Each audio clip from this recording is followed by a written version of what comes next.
let's get straight into this habit, and I'm going to give you lots of different things to think about on how to position the body as we do it. So we're going to go down onto our knees and our elbows. So it's always worth having something comfortable underneath the knees, so it can easily be done on carpet, on a rug, at any time throughout the day, just to make sure everything is comfortable though.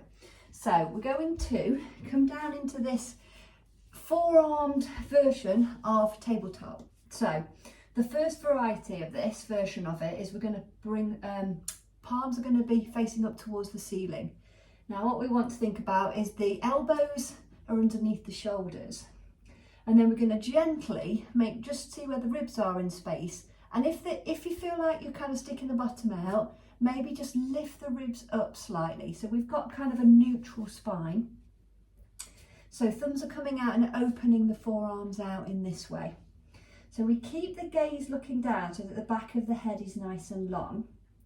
Then from here, we're going to take a small amount of movement backwards with the hips. So they're going to go back towards the heels, but they're actually going that way rather than down. So we're not coming into a child's pose. So, and then we hold here and breathe. Now the key things here are to check whether the belly's relaxed. So we want to relax the belly. Keep checking in with those ribs, make sure they're not dipping down. So just lifting up the ribs slightly. And then when you do lift the ribs, just check that the belly's relaxed again. The head's going to keep looking down, and you're going to hold in this position and breathe. Then spend a few moments breathing, and this is a great exercise for stretching the arms and the shoulders, because you can see now I've kind of moved away from the shoulders being over the elbows, and what we're doing here is stretching out and releasing the pelvic floor muscle. So you might feel an opening, a releasing through the back of the pelvis, through the sits bones. So breathing here, and we can stay here for a few breaths. 5 breaths is quite a nice amount of time to do it. And then we're going to turn the palms of the hands down and continue with that movement. So keep the head looking down throughout,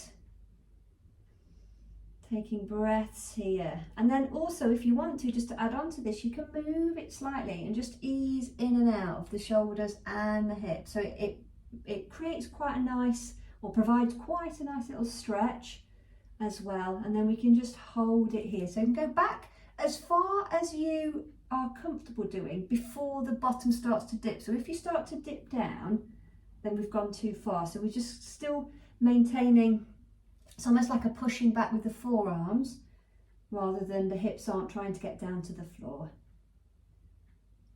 And this is a great exercise to do as a break from sitting, or if you're feeling tired, if you're feeling the need to take a bit of a break and revitalize the body, this is a great exercise to do.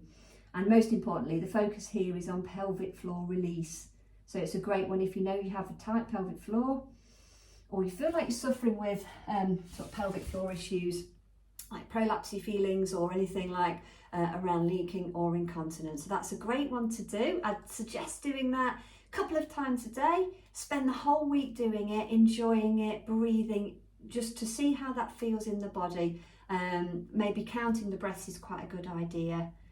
And I'll see you next